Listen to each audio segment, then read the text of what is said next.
what you might have been. Never too late to be what you might have been, what you wanted to be. So I want you this time to look in the mirrors. The first time you looked in there, you probably were looking at all of that superficial, exterior stuff, okay? This time I want you to look deep into your eyes. You know, they say the eyes are the windows to the soul. I want you to look deep into your eyes and see if you see something a little more than you saw the first time, something unique, something special. And there's a quote that I always loved, and it said, "The secret to happiness is not in seeking new landscapes, but in seeing the old landscape with new eyes."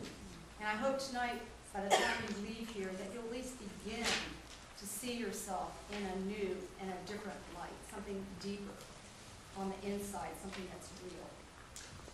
So I want to add a quote to that, and this is a quote by Rumi. So look in the mirror, and as you're looking, I want you to say this to yourself, or listen to these words. You were born with potential. You were born with goodness and trust. You were born with ideals and dreams. You were born with greatness. You were born with wings. You were not meant for crawling, so don't. You have wings, learn to use them and fly. So as you look at yourself in that mirror, think about how you can really start to love yourself and start capturing the things you want in your life. They start flying. All right, one of the things we were talking about is feeling worthy of getting what you need.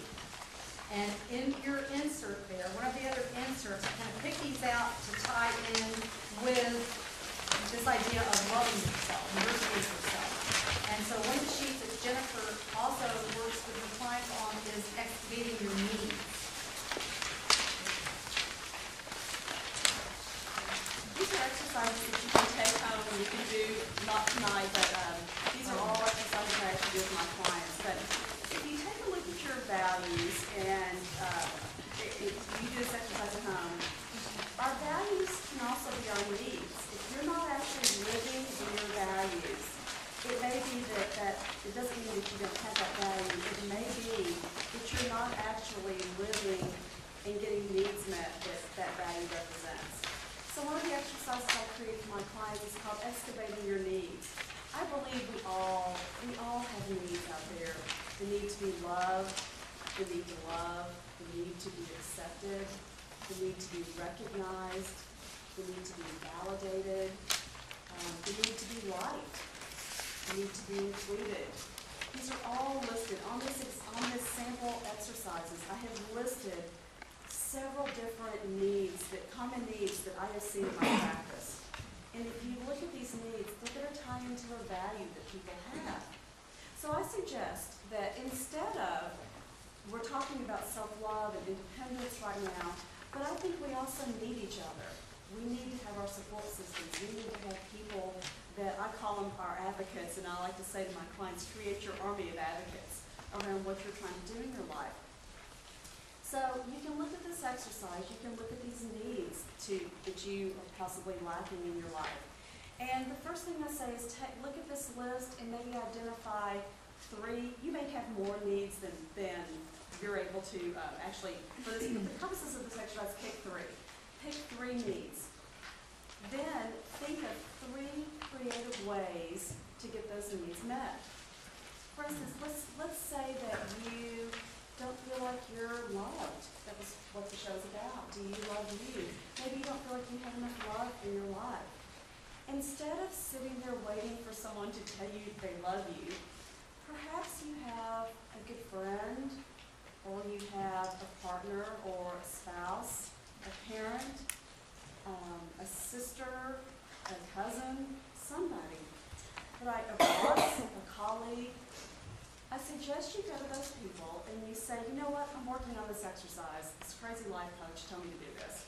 And part of my homework is I have to enlist 3 people to help me get a need met. Or I'm trying to really build something for myself.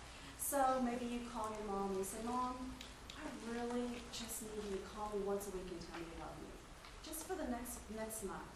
Then maybe you tell your spouse, you know, one of the things I really need right now, forget about dishes, running errands, or anything else. I just need to hear that you love me in this moment. So you actually have to go out there and ask people for what you need. I have a saying in my business that if you don't ask, it's an automatic no. But if you ask, it's a 50-50 chance you'll get what you need. So by doing this exercise, you identify the need. You think of 3 creative ways to get that met. Then you enlist 3 or 4 people per need to help you start to build that confidence. Not to put you on the spot, but yes, I know there's people out there that might be saying, you know what, I understand it's one thing for my mom to love me. I don't want my mom to say, I love you. It was Valentine's Day.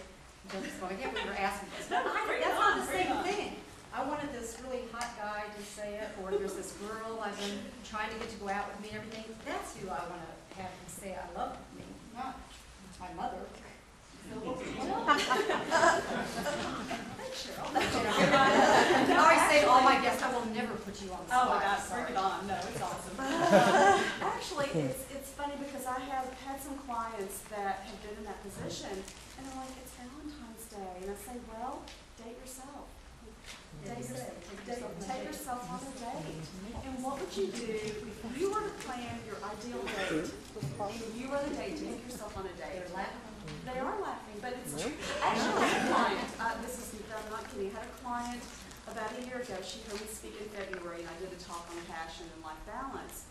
And I said that in my presentation. I said, if you're not getting what you need from your spouse, then you need to give it to yourself and really be good to yourself. Maybe you need to take yourself on a date. She hired me the next day to coach her. And she hired me to coach her on how to bring more love back into her relationship. So it does start with you.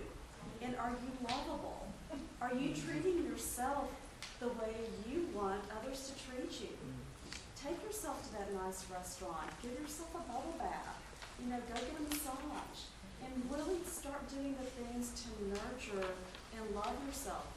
And pray for that person, you know, set the intentions, visualize, it's whatever, you know, your method is of how you manifest things in your life. If you don't have that in your life, then give it to yourself, ask for the people around you, and really set the intentions to bring that person into your life. I really believe that everybody who has the desire for more love in their lives, that will be met. But you need to go out there and give it to yourself. Well, it is true too, when we talk about self-worth. If you don't love yourself, you have to love yourself first before other people. If you don't think you're worth loving, do you think someone else is going to? Don't you think it's like a vicious negative cycle if we don't love ourselves? Absolutely.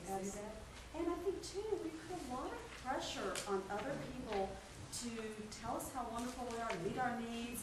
Think about it for those of you who are in partnerships or in marriages, that we want our spouse to meet all of our needs.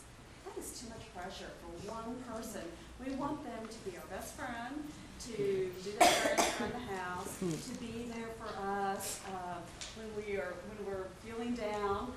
We want them to, you know, look at our outfits. How does this look, honey? You know, we want them to be our stylist. We want them to really fill every role. So I think it's important to really look at the pressure we're putting on people to meet our needs if we're not doing it for ourselves. And when I say on my list, I say enlist 4 different people. I'll give you a hint.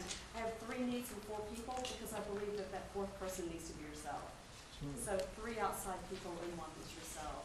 It does start with giving it to yourself. And look for creative ways to start doing it for you. And one of the other things that you just pull out, because we picked out just these few sheets, because I think they were the keys to moving you forward. We made you aware, and then we wanted to give you some action steps. And Jennifer and I are both really, really big on journaling. There is a real power in a pen.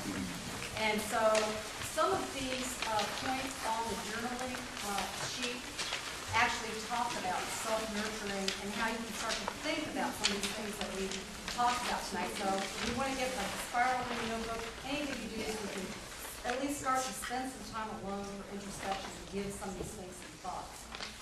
I do have